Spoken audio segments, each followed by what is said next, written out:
Salut! Dans cette vidéo, je vais vous montrer comment modifier le carnet de notes. Donc, la plupart du temps, le carnet de notes correspond déjà aux évaluations du cours, donc les évaluations qui sont visibles sur le plan de cours. Mais si ce n'est pas le cas, voici comment on peut ajouter des colonnes, en enlever ou en modifier. Donc, à partir de l'accueil du cours, on clique sur le carnet de notes qui est ici. On voit le carnet de notes. Éventuellement, on va voir les étudiants s'afficher ici et les différentes évaluations. L'avantage du carnet de notes, c'est à mesure qu'on rentre les notes des étudiants dans chacune des colonnes, la moyenne se calcule automatiquement. Une fois que la moyenne est calculée, est visible dans cette colonne ici, la note d'évaluation, est envoyée directement au dossier de l'étudiant. Et l'étudiant peut le voir sur son portail. Donc, pour aller vérifier la pondération de chacune des colonnes, on clique sur le bouton « Gérer la note d'évaluation ».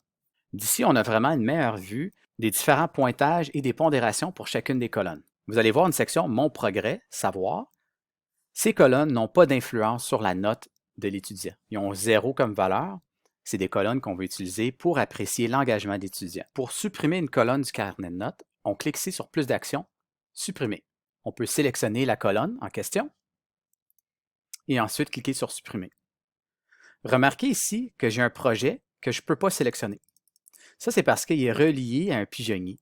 Donc, si vous avez des colonnes du carnet de notes qui sont reliées déjà à un questionnaire, à un pigeonnier, le système nous empêche de faire la suppression. Donc, qu'est-ce qu'on doit faire? C'est retourner soit au pigeonnier ou au questionnaire et délier la colonne. Mais dans ce cas ici, la colonne que je veux supprimer n'est pas reliée à aucun autre élément. Donc, je vais cliquer ici « Supprimer ». Si jamais on supprime une colonne par erreur, on peut aller ici dans « Plus d'actions », afficher le journal des événements et restaurer la colonne. Donc, on voit ici que j'ai supprimé par erreur cette colonne. Je vais cliquer « Restaurer ». Si je reviens en arrière dans « Gérer la note d'évaluation », la colonne va être de retour. Donc, si je veux modifier certaines colonnes sans nécessairement les supprimer, par exemple, je veux peut-être ajuster la pondération de la colonne, je peux simplement sélectionner les éléments que je veux changer. Ensuite, modification de masse.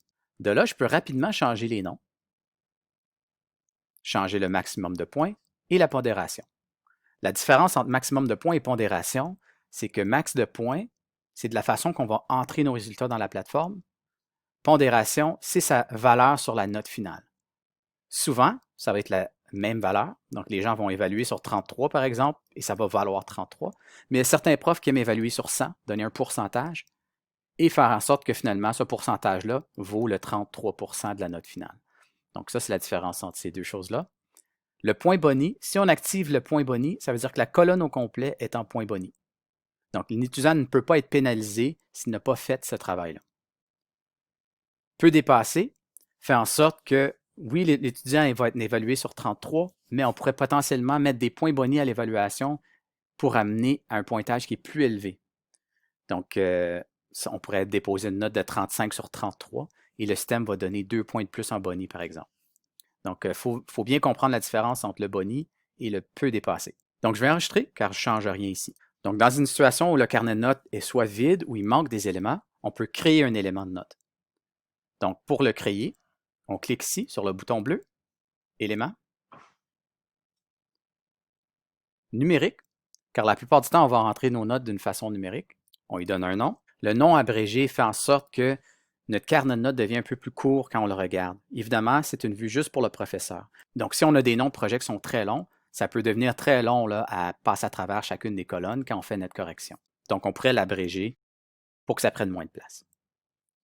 On peut lui donner une description, ce n'est pas nécessaire. Ici, on choisit le max de points et le poids. La recommandation ici, c'est de mettre la même valeur aux deux places si on ne sait pas encore de la façon qu'on va évaluer le travail. Donc, ça se peut qu'on travaille encore nos grilles d'évaluation, puis on n'est pas certain encore exactement du pointage final pour la grille d'évaluation. Donc, dans ce cas-là, on va mettre la même valeur aux deux places. Si ça vaut 10 points de la note finale, on va mettre un max de points de 10. Les autres options qu'on a mentionnées tantôt sont ici, et c'est tout. On peut sauvegarder et fermer. On voit la colonne s'ajouter ici. Si on a le message d'erreur, comme vous voyez ici, que notre pointage est plus que 100%, ça veut dire que le total de la pondération des différentes colonnes qui sont ici donne plus que 100. C'est normal parce que mon cours ici était déjà sur 100 et j'ai ajouté 2 colonnes pour le projet 1 et 2. Donc, juste être certain que si on ajoute ou on ajuste le carnet de notes, que le total arrive sur 100.